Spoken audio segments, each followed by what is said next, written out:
ilma tokkocha ifii jaallatu gara biyya lafaa nu jedhaa yoo ergu waaqi hojii durriisaa isaan dhiiga dhufe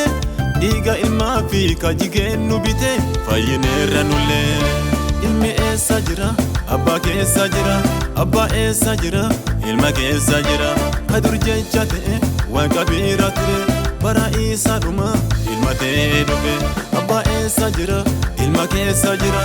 ilmi eessa jira abbaa keessa jira kadur jecha ta'e waaqa bira ture bara isaa dhuma ilma ta'e dhufe.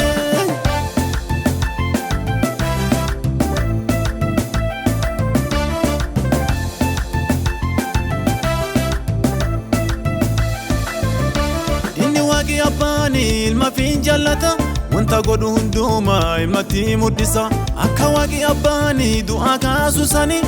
akkuma saani du'aa kaasa ilmi tun hin qabdu shakkii. Abbaa eessa jira ilma keessa jira ilmi eessa jira abbaa keessa jira kadur jecha ta'e waaqa bira ture bara isaa dhuma ilma ta'e dhufe abbaa eessa jira ilma keessa jira ilmi eessa jira abbaa keessa jira kadur jecha ta'e waaqa bira ture bara isaa dhuma ilma ta'e dhufe.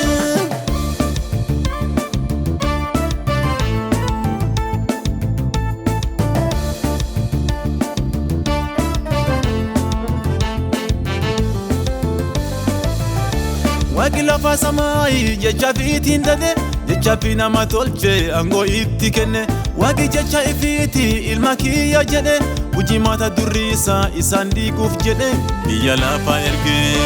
Ilmi eessa jira abbaa keessa jira abbaa eessa jira ilma keessa jira kadur jecha ta'e waaqa bira ture bara isaa dhuma ilma ta'e dhufe abbaa eessa jira ilma keessa jira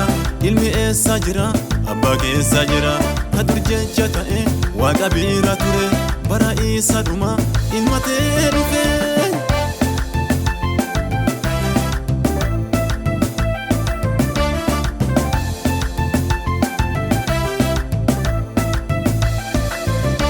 Ilma waaqa jechuun jecha waaqaati duru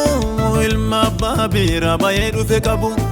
afaan Yesuusii hundumaa fudhanna warra ilma fudhate abbaa mormu taanaan sunnum baasu karaan. Abbaa eessa jira ilma keessa jira ilmi eessa jira abbaa keessa jira kadur jecha ta'e waaqa bira ture bara isaa dhuma ilma ta'e dhufe abbaa eessa jira ilma keessa jira ilmi eessa jira abbaa keessa jira kadur jecha ta'e waaqa bira ture bara isaa dhuma ilma ta'e dhufe.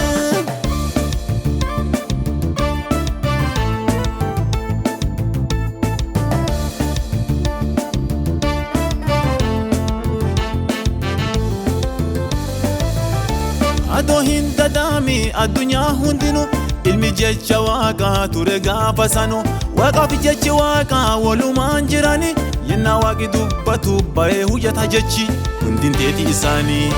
Ilmi eessa jira abbaa keessa jira abbaa eessa jira ilma keessa jira kadur jecha ta'e waaqa bira ture bara isaa dhuma ilma ta'e dhufe abbaa eessa jira ilma keessa jira ilmi eessa jira abbaa keessa jira kadur jecha ta'e waaqa bira ture bara isaa dhuma ilma ta'e dhufe.